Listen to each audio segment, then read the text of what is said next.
Triste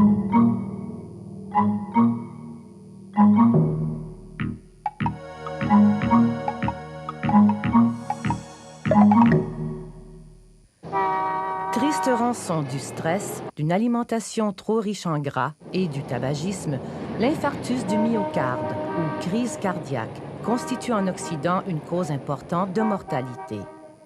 Chez les hommes de plus de 40 ans, un décès sur 3 est la conséquence d'une maladie cardiaque.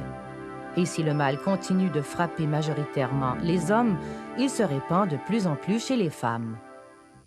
En matière de cardiopathie, la solution demeure la prévention par une bonne hygiène de vie.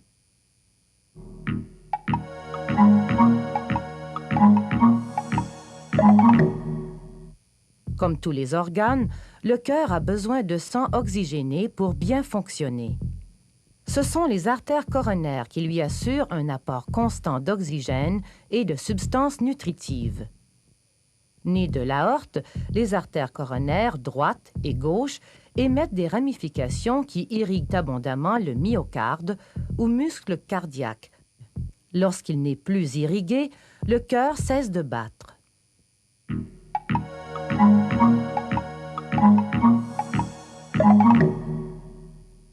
L'infarctus est causé par une interruption complète de l'apport d'oxygène dans une partie du myocarde, ce qui provoque la mort des cellules touchées et leur remplacement éventuel par du tissu cicatriciel non contractile. Par conséquent, le myocarde perd un peu ou beaucoup de sa force. L'insuffisance de la circulation coronarienne peut être due à la présence de caillots sanguins, de plaques graisseuses ou de spasmes musculaires obstruant partiellement la lumière des artères coronaires. Mais dans la plupart des cas, l'infarctus survient lorsqu'un caillot vient obstruer complètement, à la manière d'un bouchon, une ou plusieurs artères alimentant le muscle cardiaque. En l'absence d'intervention médicale, la région non irriguée meurt dans les 2 ou 3 heures qui suivent. Ce cœur handicapé se débrouillera comme il peut, s'il le peut, pour continuer son travail de pompage. Il faut donc agir vite, d'où l'importance de reconnaître l'éventail des symptômes. Les chances de survivre à un infarctus du myocarde sont liées au siège et à l'étendue des lésions.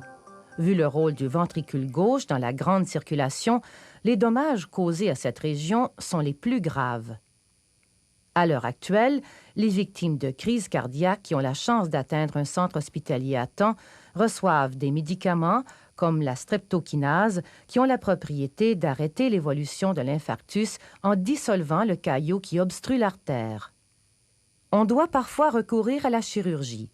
Pontage coronarien, dilatation coronarienne et angioplastie se pratiquent de plus en plus.